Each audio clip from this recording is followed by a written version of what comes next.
Okay. You got it? Okay.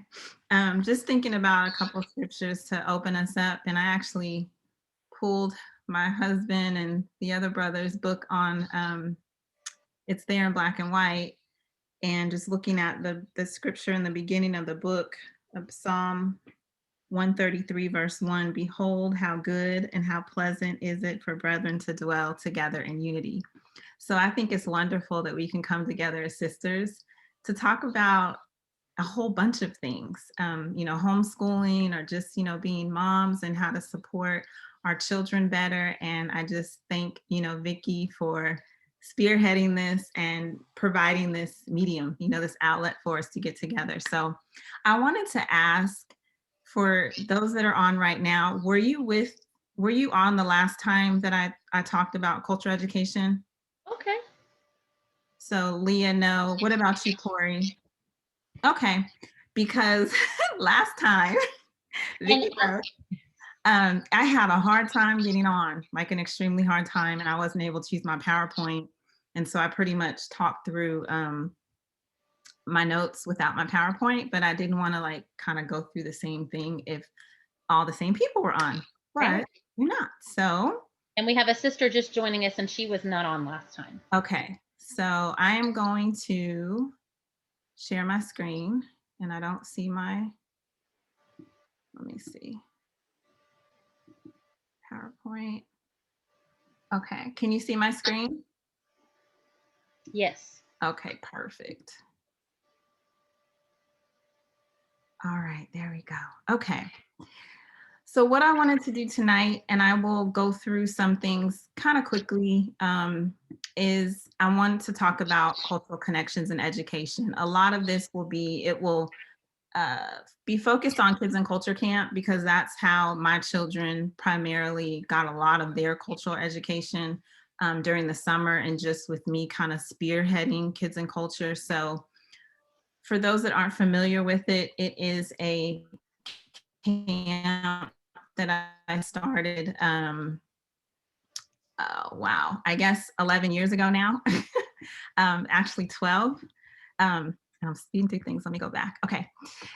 And I started it with the purpose of wanting my own children to appreciate people from all over. And I wanted them to embrace cultures. And I wanted to actually be able to teach them things that I don't necessarily have expertise in and I don't necessarily know about.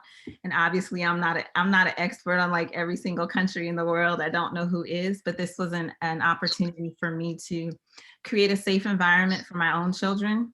And so when my youngest was 2 or 3, that's when I started researching camps in the DC area and just decided, you know what, we can do this on our own, and got a group of moms together that were interested in helping me organize it, and Kids and Culture was born. So I feel like I don't need to do like a real introduction. We're moms, we have kids. I have 2 boys, Caleb and Christian. Christian is 12, he's gonna be 13 in June, and Caleb is 15, and he's a sophomore in high school. I'm an attorney by training. I don't currently practice. We live in Alabama. I'm barred in Maryland and DC, and married to this man right here, Melvin Otey, and these are my 2 boys. So this picture was from a couple years ago. Okay, so what is culture and why is it important? Well, when we talk about culture, I like to define it because there are lots of definitions for culture, and it can be very, very broad or it can be very narrow. And when it comes to our children and we're talking about making cultural connections in education, there are certain things that I exclude. So this is just a bit like a broad general definition. A culture is the way of life, customs, traditions, practices, or beliefs of a group of people. And this is the definition that we use with our children during camp as well. Now, I think there are some mistakes that parents make when it comes to cultural education. And one of the things we do is we tend to rely solely on schools or even textbooks to help us or to teach our children about cultures and countries and to appreciate people from all over. And I think that can be a mistake for a number of reasons. But one, sometimes those textbooks are not written as accurately as we wish they were. And sometimes they just kind of exclude or just focus on a particular group or a couple groups of people. And so it's narrow and focused.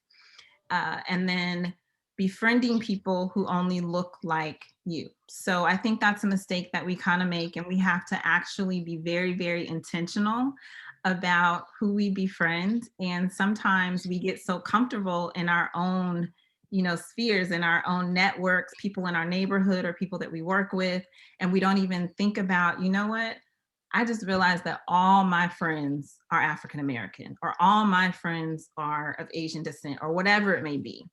And I have very little contact with somebody that doesn't have the same shade of skin that I do. And so I've talked to moms that, said that this is an issue for them, and things that they really hadn't thought about it, but when they paused to think about it for a little while, realized that they could go weeks at a time without their children and themselves even coming in contact with someone that doesn't look like them.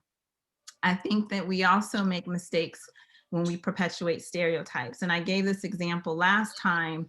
A mom, we were at a restaurant, I think it was Chipotle or something, and we were eating, and there was a mom sitting next to us with two children. One was maybe 6 or so, and the other one was maybe 3 or 4. And I guess one child had given the other child like a French fry or a chicken nugget or something. And then the child took it back. And the mom said, "Don't be an Indian giver." And I sighed, and I wanted to grasp my chest, because I don't think that she realized what she was really saying. I mean, there are really some negative connotations that come along with saying don't be an Indian giver, when you realize the history of, we call them Native Americans, but I don't know if that's actually the proper term either, indigenous people to America, because the Native Americans were here before America was America, right? So that's something else I've been thinking about, but I will move on. Another mistake that we can make as parents, and this is the easy way to incorporate culture into your education, is just neglecting trying different ethnic foods, or neglect or hide your own family history. And I'll talk about the food a little bit more later. And then we also utilize dual learning methods. Like, if we truly want our children to learn, I absolutely believe that learning should be fun, right? Especially if you have an opportunity to start, if you're homeschooling your children, or any type of education that you're doing with your children at a young age, make it fun. I don't care what it is. I mean, I think that you can find ways to make the learning process fun. And so when we utilize those dual methods, okay, I'm going to pull out a world map and we're going to stare at it, and we're going to memorize all, the continents. How old are your children, for the ladies that are on right now? I'm just curious, if you don't mind sharing. Jania, Leah, I'm talking. Mine are 9.5, almost 10, and 6. Okay. 2 boys. 2 boys. Okay. Corey. Anyone else want to share? Mine are, how old are they? Oh my goodness. 14, 10, and 4. Whew. Hey, Michelle. We're getting ready to have 2 birthdays, so there's some confusion. Okay. Got it. Okay. And Amber Roberts gets the star of the day. She has 8 children who range from 3 years old to 21 years old. Wow. Okay. So I was just curious about that, because, I mean, obviously you're going to tailor what you do with your children based upon their ages. And I actually had another thought in my mind, and it just escaped me that quickly. But we definitely want to make sure that we don't utilize dull learning methods, and that they're age appropriate, like whatever we decide to do with our children to make the learning process fun. Our sister Ansley Tingle just said that her son is 6, and we are adopting 2 kids from South America. Oh, that's wonderful. Congratulations. Yes. That's a huge, huge blessing. And hopefully we can pray about that when we close out. So culture is also important because it helps us to learn about other people. We learn to appreciate people, and we learn to make connections that we perhaps thought were not there. There's a lot of things in terms of culture that has overlap and intersect. The foods we eat, we just may prepare them a little bit differently. We may use different spices. I interviewed an an author, Ugandan author, and we were talking about the Indian influence in Ugandan food, which you may not have, thought about. I didn't really think about. So there are definitely connections that we can make with food as well. Culture is also important because it allows us to celebrate our differences, and it increases our comfort level and promotes love. So what do I mean by celebrate our differences? I think sometimes we view our differences as negative. And I know this conversation comes up a lot when we talk about Bible, and that God sees, he sees our souls. He's not looking at our outward, and that's true, but God did create us differently, right? He created us with different features, different hair texture, heights, whatever it may be. And so I think our differences can be celebrated. And when you dive into cultures, when you're studying different countries and different people, instead of focusing on the negative, you can definitely focus on the positive about those differences. And like I said, it increases our comfort level. If you are intentional about making sure that yourself and your family, your children are around people that don't look exactly like you, that's going to increase their comfort level, and that they have an opportunity to befriend people from different areas, that will increase comfort level as well. When we lived in Washington, D.C., it was very easy to do that because there's people from all over the world. Well, now we're in the Montgomery, Alabama area, and it's different. It's a little bit more of a challenge. And I also think that culture is important because it also promotes love. It decreases and alleviates prejudices, promotes unity, and also promotes positive social interaction. I'm going to kind of speed through these a little bit because I wanted to get to some practical things and to show you guys some pictures from the camp. So culture is also important because it allows us to have a broadened sense of awareness, and it helps us to make sure that our children are socially conscious. Now, when I say socially conscious, I don't mean necessarily politically correct. I mean that they are able to interact with people in different social settings who don't necessarily look like them, right? And they are also sensitive perhaps to some things some words that may not be appropriate, or words that may be offensive to others. And I'll give you an example. I remember I was at the congregation one day, and there was a very elderly woman. She was probably in her 80s or 90s. And I was talking to her, and she said something about a colored person. And I just said, you know what, it's a generational thing, right? Like, I knew that she didn't mean any harm. I knew that she wasn't meaning that in a negative sense. But in this day and age, will we want our children to say that colored person, right? So we kind of have to think about some of the words we use, but then someone may ask the question, well, why do you say people of color?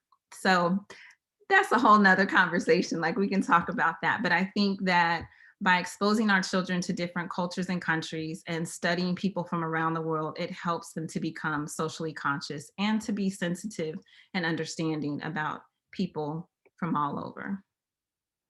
It also equips our children for the diverse world that we live in, and it impacts the world positively. So when I sum up all of these things, I think about love, I think about respect, and I think about appreciation. And this picture here has children from, different nationalities or different ethnic groups, and you see the globe. And I think that kind of embodies everything that I'm talking about why culture is important. So with the camp that I started over 10 years ago, this summer will be our 12th camp, and we incorporated 11 years ago. These are the homeschool moms. All these moms in the picture have home educated their children. Some of them started attending the camp when they were 3 years old. They've aged out and they've come back as junior counselors. And most of them are in the Washington, D.C. area. One of the moms here actually moved to Kenya, Africa, but she comes back to D.C. every year when we have camp, because it's a true family environment, and all of our kids stay in contact with each other and chat, and so that's pretty nice. Now, this to me is like the essence of, I'm gonna say cultural education, but definitely kids and culture, because what you see in this picture is boys representing different ethnic backgrounds. And I just love that. So that is one of my favorite pictures from camp. So with Kids and Culture, we definitely inspire children to love learning, embrace culture, and to live mindfully. And I'm going to go through some of those things. So just so you know, we offer in-person and online camps. This summer, we will be completely online. Most of the schools that we that serve as our host schools are still not operating at full capacity. So we will not have camp in person. We have a self-paced course, and then we also have homeschool classes live online. And we also have programs for private schools and organizations. So if you have a program that you have going on, like Jack and Jill, for instance, it's a national organization, and they had us come in and do a cultural education session for their children. And I think they studied, I can't remember what country right now. I think Senegal is the country that they studied. This is Mama Jessica, one of the teachers from Kids and Culture. And our camp starts at age 3, and the kids age out at age 12.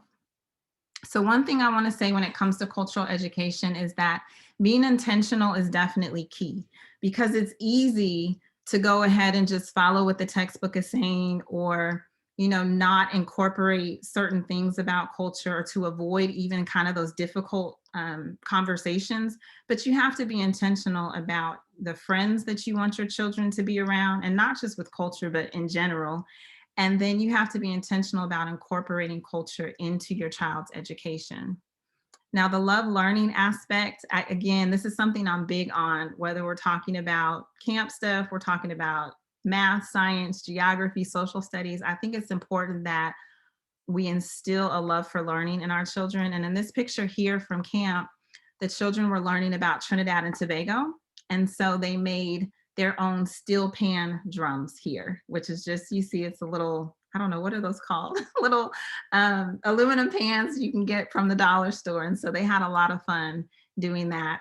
You can also incorporate culture into your educational setting by, trips to the zoo. So instead of just looking at the animals and studying the animals, you can actually have your children identify what country some of those animals are indigenous to, or if you're studying a particular country or region, you can do a scavenger hunt at the zoo. And so this is at the National Zoo when our campers went several years ago. I don't remember what country we were studying here. Here, and I almost got this wrong, so let me make sure I get it right. These ladies were from Thailand before I had in my notes Taiwan. But anyway, they were from Thailand, and they had just flown in to the Washington, D.C. area. And what we try to do is we make sure that we have native speakers come in. So our campers are not just learning about people and cultures and, filling out worksheets or having these presentations from the teachers, but they actually get to meet people from these different countries. Easier to do in Washington, D.C. than Alabama, obviously, but I would say wherever you are, there probably is some type of society like and cultural centers. So there's like a Chinese American Cultural Center, or there might be an Ethiopian Cultural Center. There might be different ethnic groups that have centers, that have societies, and you can find out what type of activities they may have going on, whether they have festivals coming up or opportunities for you to bring your children. The other benefit of being in the Washington, D.C. area is definitely taking advantage of the embassies. Now, if you're not in an area that has embassies, you can definitely go online, and there's a wealth of information online and packets and things like that that you can download for your children and you can utilize in your studies. In this picture here, the campers were actually learning about Native American nations, and we had a expert come in, a lady come in who had a lot of knowledge about Native American culture, and the kids actually created their own tribes and areas. So they were working on art projects here. Art is important, and it's a very easy way to incorporate culture into your child's education. And this is Baba C. He is the best griot, the best storyteller ever. I know I'm biased, but the kids absolutely love him. He tells lots of Anansi stories and folk tales from all over. And the kids also participate in African drumming. So that's another way that you can incorporate culture into your child's education is to really dive into different folk tales and different stories. And, you know, you can do searches on YouTube, but there's a lot of history behind those. And, you know, most cultures have their own fables and folk tales and stories, and children love those. One of my favorite memories of teaching was the Anansi stories. Yes, absolutely. And then living mindfully. So the children learn about, you know, the culture. They learn about the colors of the flag. They learn about the food. They learn about the dress, the people, a day in a life of an average child for whatever country or region that we're studying. But we also incorporate the live mindfully aspect. So what does that mean? We want children to think about the food that they eat. We want them to think about exercise and wellness, you know, fitness. And so we incorporate yoga. We have cultural cooking classes, and all of our cooking classes are completely vegan and plant-based and free of all the major allergens. And the kids love it. I mean, you would think the kids don't want to eat vegetables at camp, but they actually do at Kids and Culture, which is pretty cool. So we want them to see those connections, even with the sports, which I'll talk about probably in a minute. I'll save that. This is a cookbook that we published a couple years ago, and it has 30 plant-based recipes in there. The recipes were from camp. So each week the children learn about a different country, and then they get to make a traditional dish. And our cooking instructor, our main cooking instructor, Letitia Williams, is a member of the church, and the kids love her and they love her cooking classes. So that's another way to incorporate culture into your child's education. You can definitely go out to eat, and you can, you know, try different ethnic restaurants, but you can also pull some recipes, and you can have a theme, you know, this week or this month, you know, we're going to study this particular country and we're going to study the food of that country. And then we're going to actually get to make some dishes. And so my youngest, I think he's trying to become a little chef, because he's in that kitchen a lot, pulling out that Kids and Culture Camp cookbook, which I appreciate. He's not afraid to get in there and, you know, make these different dishes, fried plantain and some other things. So we have a question. Yes. I'll go ahead and just ask now, since it's fresh on your brain. How are you doing all of these things with virtual camp? So I'm sure this came up as she was seeing you with the cooking. Are you Yes, giving assignments to parents? absolutely. Good question. So with the virtual camp, what we do is camp is from 9:15 to 12, and the kids have a 45-minute cultural lesson. And so we're still incorporating the art, geography, history, notable landmarks, notable people, the food. They're learning about those things in a virtual setting. So the teachers do use a PowerPoint, but it's very, very, you know, interactive. And then they have a 15-minute break because we want to give their eyes a little bit of a break. And then we have a specialty, what we call a specialty instructor, come in. And so they'll either have yoga, they'll have the storytelling with Baba C, who I showed you the picture of the griot, and then they have cultural cooking and chess. Now, cultural cooking we do on the very last day of the virtual camp, and we bring all the kids together into one Zoom room. Parents receive a packet. So you receive what we call a family resource packet, and you have all the learning objectives from all the teachers for each lesson that they're teaching, any supplies that you may need ahead of time.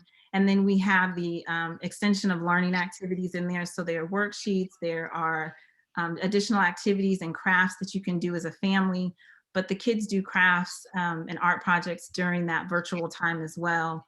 And you also have the recipe that they're gonna make. And so we encourage parents to cook along with the kids on that last day. For the summer camp, the last day is Thursday. It's Monday through Thursday. For the spring camp, it's Monday through Friday.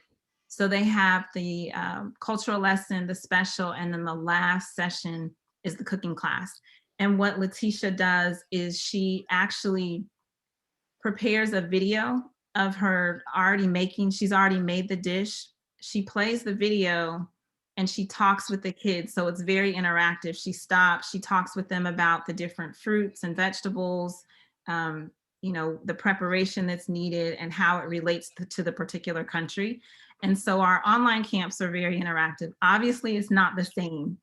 Excuse me, it's not the same as being in person. And I miss the kids dearly, and I'm looking forward to getting back to the in person, but that's how the online portion works. And so far, I mean, you know, it's worked out pretty well. Parents have been happy and the kids have been engaged and they're learning. And so that's what we we want most of all. So Thank you. you're welcome. Just a couple tips on incorporating culture into your child's education. Go with the flow, like go with what your child is most interested in. If they're interested in cars, if they're interested in, I don't know, girls might be interested in dressing up or clothing or whatever it may be, study the textiles of a particular country, study the cars, or study the transportation. There's so much that you can do when you're studying cultures. Like the kids learn about the climate, in a particular country. They learn about the currency. So we're incorporating math, definitely incorporating math when we do the cooking classes. Instead of just pulling out the map, you can map pictures of people. So you can have a map, but then you also print out pictures of what people look like in that particular region or country. And then definitely take advantage of people that are in your own neighborhood, like your church members, neighbors, friends. Ask them questions. I remember when I brought this up before, a mom said, well, you know what, when you ask people, well, where were your parents from, or where were your grandparents or great grandparents from, most people are just, they don't know. That was basically the response. They'll just say, I don't know, we're from the United States. I would say tap into those older people, because the older people are going to know and they're going to want to share some of that family history. So don't miss that opportunity. Definitely utilize diverse books, like be intentional about getting diverse books from the library or diverse books online. And when I say diverse, I mean that has diverse pictures of people and princesses from different countries. If you're, girls are into princesses, look for photos that have pictures of people from around the world. And of course, travel, you can definitely incorporate and learn about cultures through travel and extracurricular activities. My boys were involved in Kung Fu for a long time, and we didn't just do the martial art, like they studied it and they learned about it. And so that's another way. Obviously, pen pals are fun. And utilizing and incorporating foreign languages. So with Kids and Culture, the kids do, even in the online sessions, they'll learn some basic greetings. Like for instance, we just finished wrapping up our self-paced course on Ghana. We just finished the creation of that. And so the children learned in that course, they will learn some tree. That's one of the main languages in Ghana. And so they'll learn how to count to 10 in tree. They'll learn some common greetings. And so that's pretty fun too. We have one question. Okay. This is from someone, I don't think who was on here last time, asking about a book list for different cultures. And I know you have. Did I send that to you, Vicki? Well, I'm thinking now, and I'm thinking no. I think I did. I think I did the same time I edited the video, but yes, I can send it. I'm going to look right now, and then I will send it to Leah. Don't worry about it. If you didn't, I can resend it. I will send a book list. And you did, because I posted it to the coach page. I'm pretty sure. I'm going to look. You okay. keep. And it's a work in progress. With Kids and Culture, we really do study a lot of African countries. And when we study, other countries, we focus on the African influence, even in those countries, because we know that in the traditional school setting and in traditional textbooks, usually the contributions of Africans and people of African descent, it's not very prevalent in those textbooks. And so we do focus a lot on that. So the book lists and recommendations are websites for the list that Vicki has. It's heavily focused on African countries. Okay, nature exploration is definitely another way you can incorporate where a particular plant or flower, where those are found primarily in this country or that country, and how they are used for different purposes, medicinal purposes, for cooking, for eating, whatever it may be. So these are our campers out at the garden at one of our camps. And they got to do a lot of exploring. And the school that we have one of our camps at, they have a beautiful garden. And so when we do our cooking classes, they'll let us know, what's harvesting. And then our cooking instructors try to incorporate those herbs and vegetables into the dishes that the kids are making. Okay, we're both wrong, because I said that I thought I posted to the coach page. I did not. Okay. I looked in my email, and no, I just have an email about the recording that you did, but not the list. Okay, Vicki, I'll take your word for it. Unless I deleted that email. I pulled up every Otey email I've got. No problem. I'll send it. I can't say resend, so I will send it. Yes, sorry.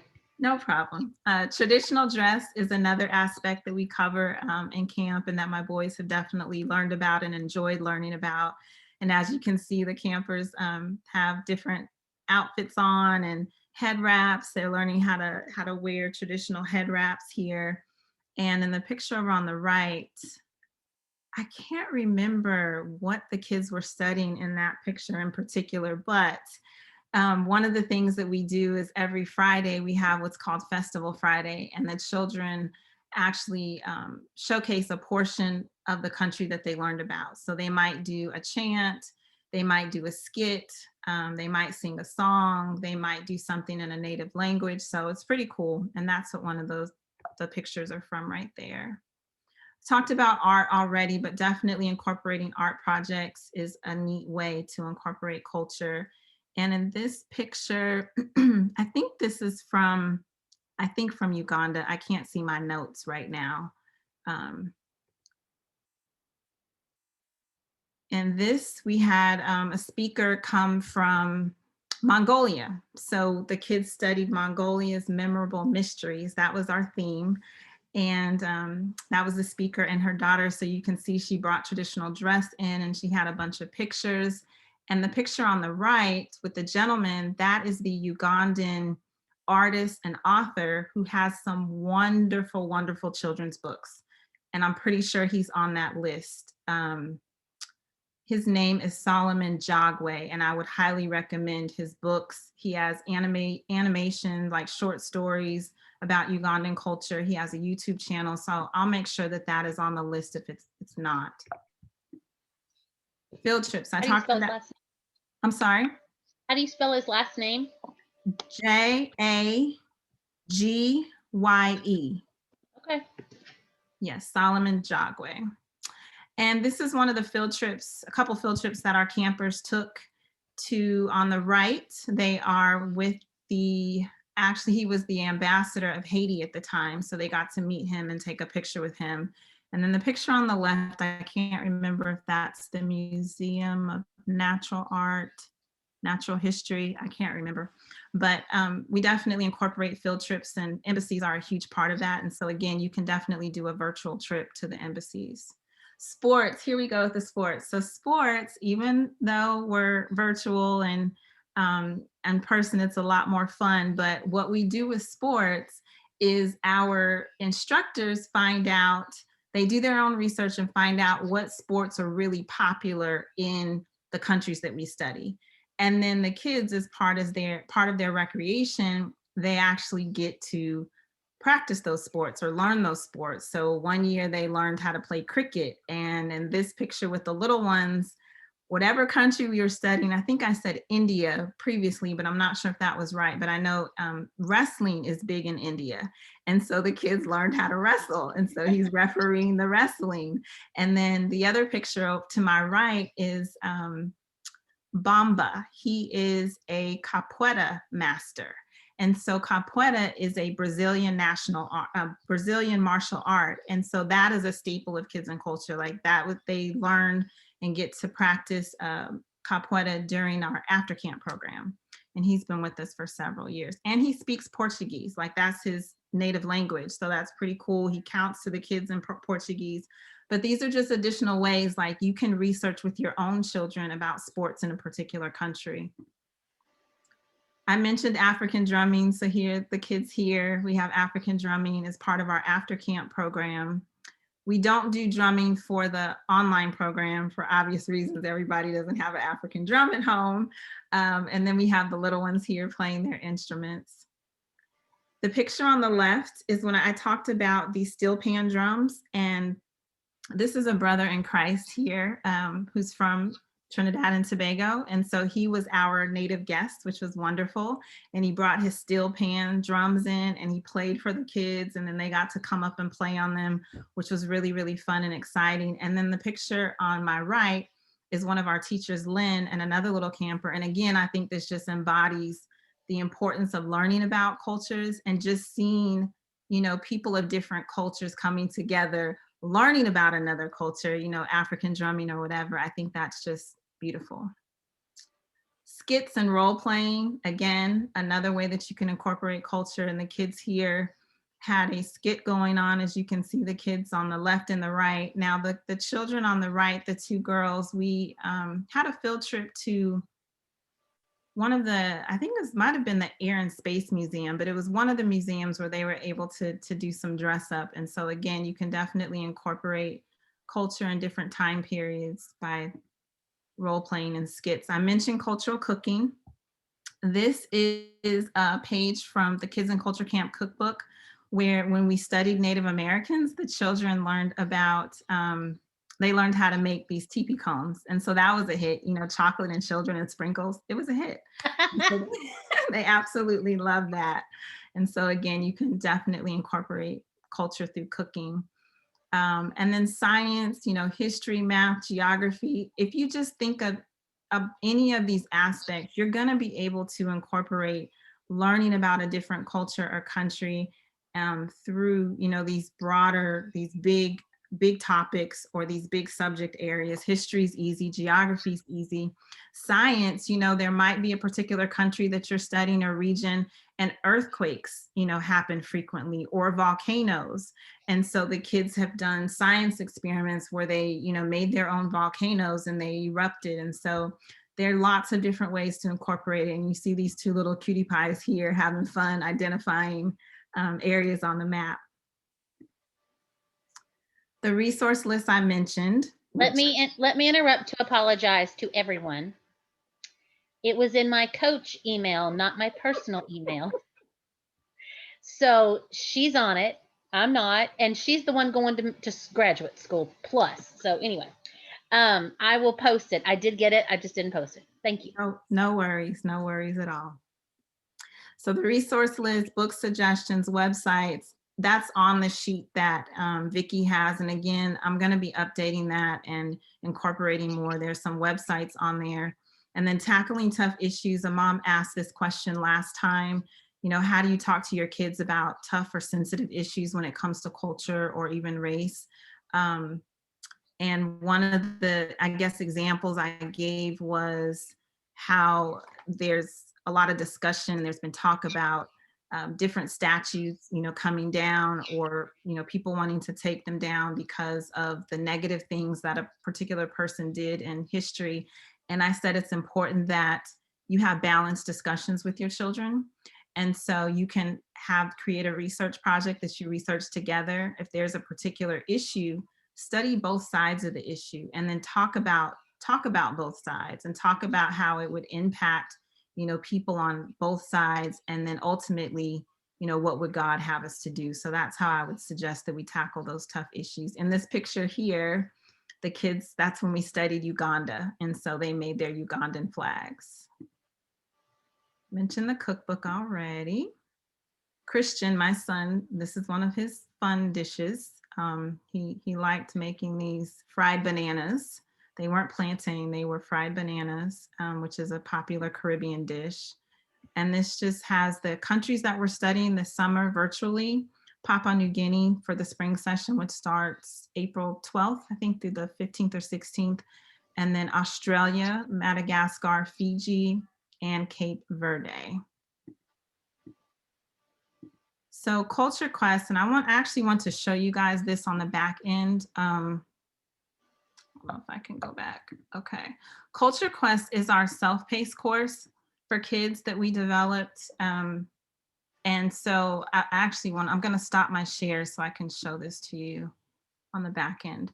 It's a really good program for homeschoolers because for our online camps, if you're not on the East Coast or not Central Time, you're on the West Coast or someplace else, that the time might not work because the camp started at 9:15 in the morning.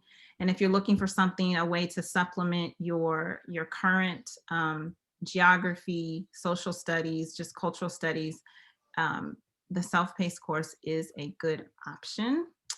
Let me see if I can get there. I wanted to take you in and I was logged in. Yes, I'm logged in. Does anyone have any questions?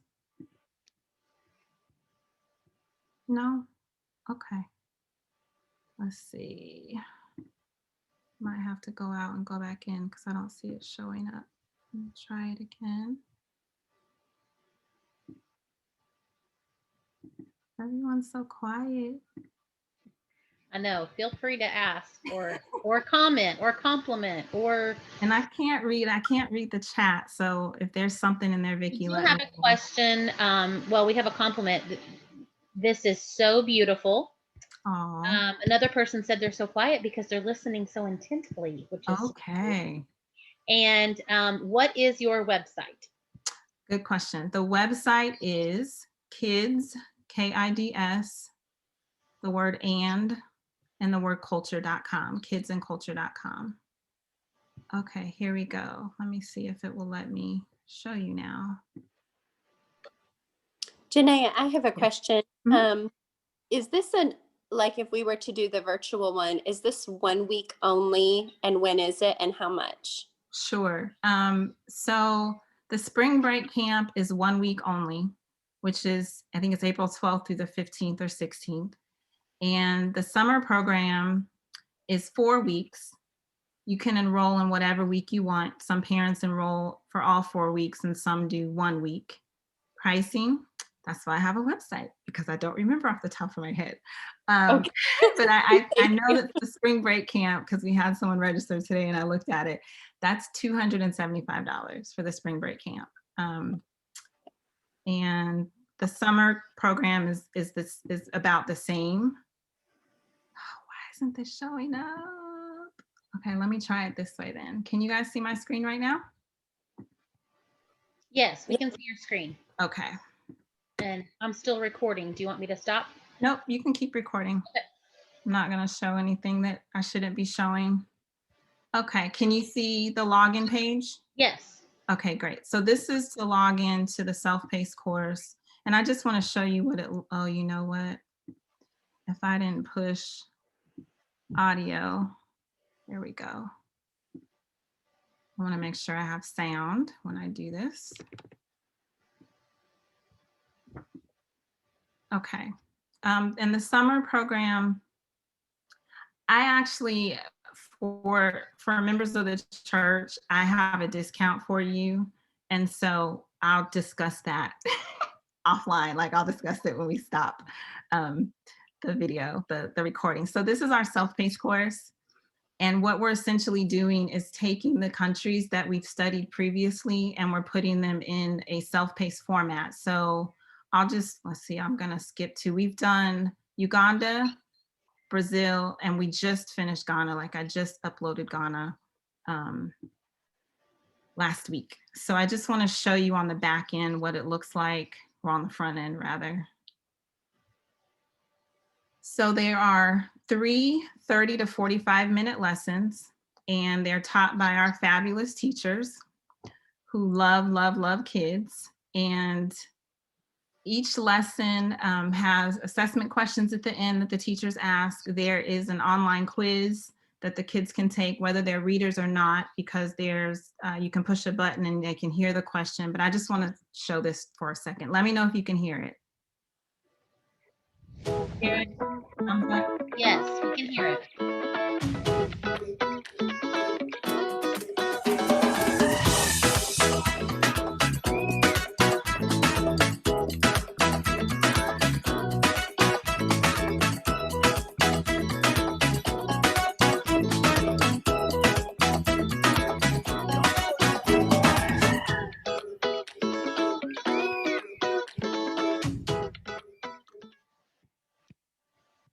So that was our little intro.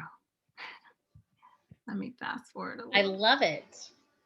Okay, so this is Mama Jessica. We call most of the teachers are called Mama at Kids and Culture Camp because it's a real family environment. So the kids will call the teachers Mama Jessica, Mama Janae.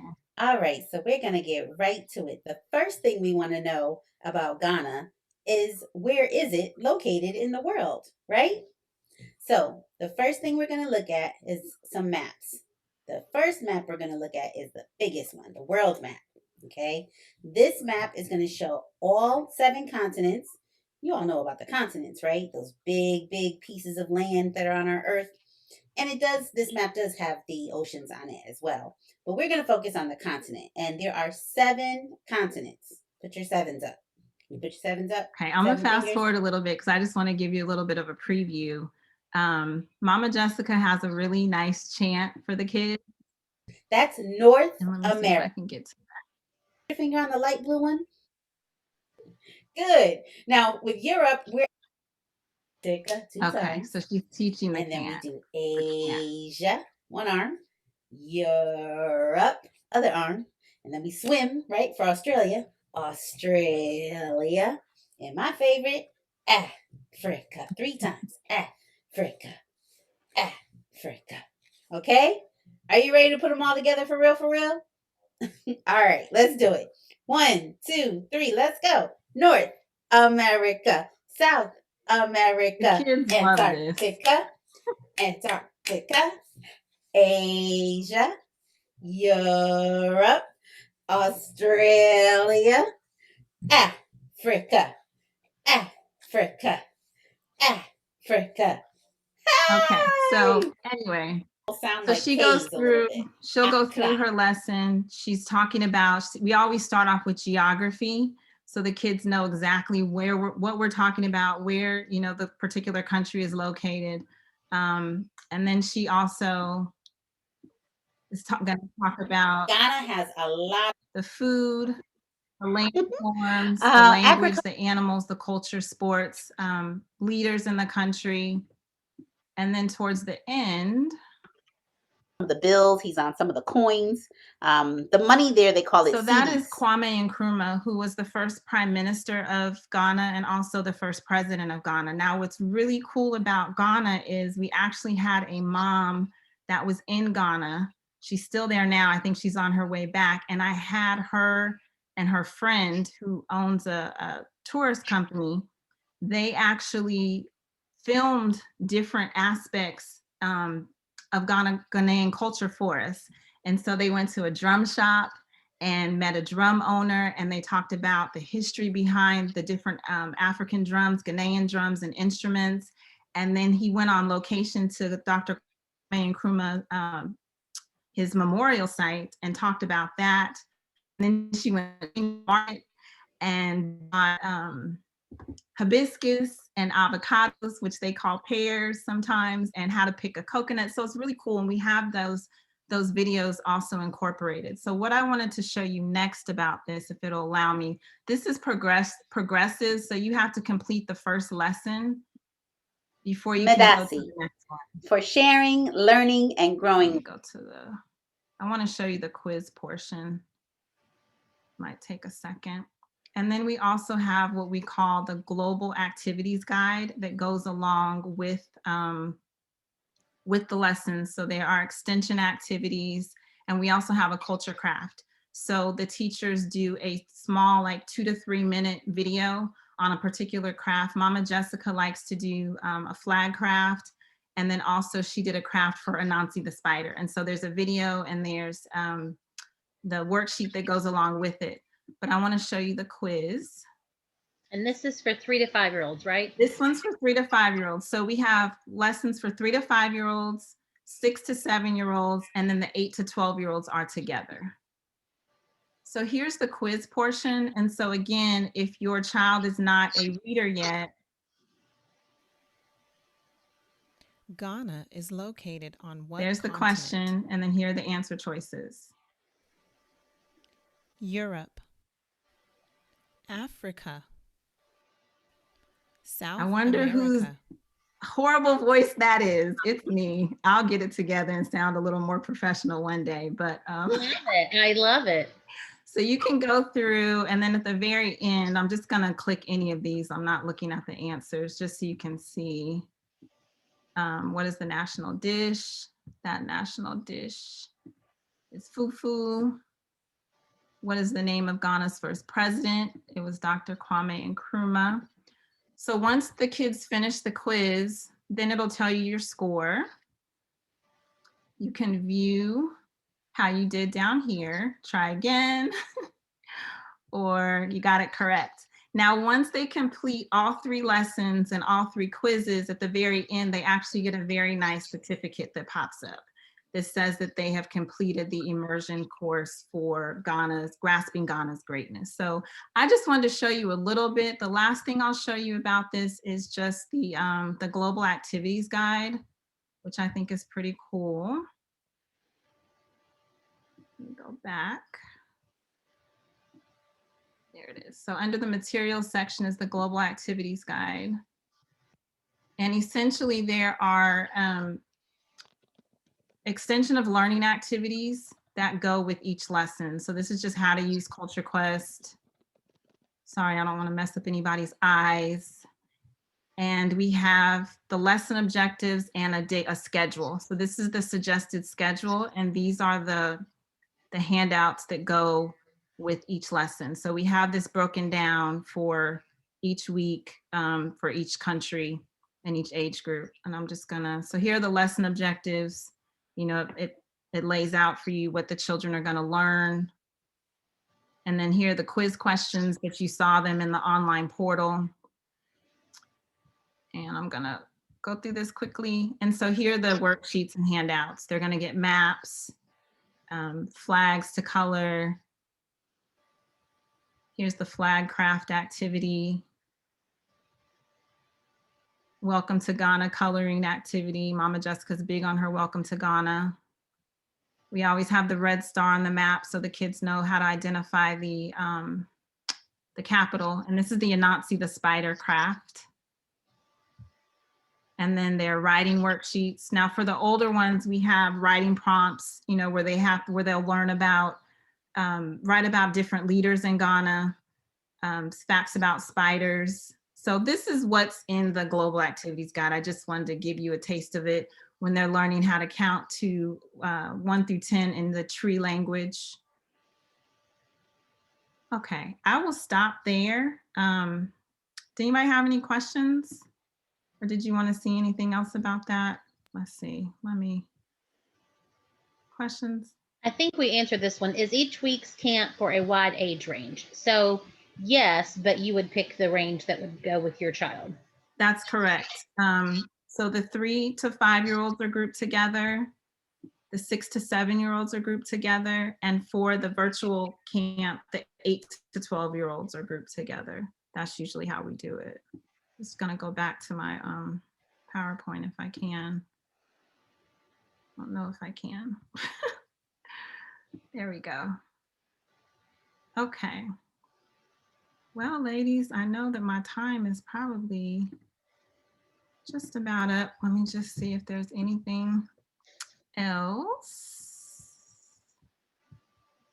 Sorry about your eyes looking at the screen.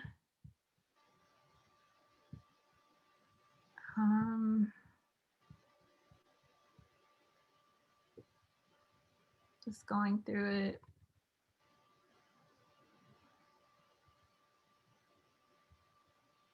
Okay, so yeah, here are the summer sessions and the spring sessions and the dates.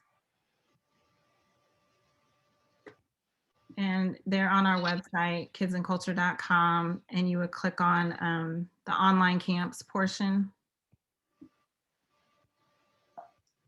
Okay, I am going to go ahead and stop recording, and then we'll have some announcements. All right, so there's the number and the website. Yes, and the email address.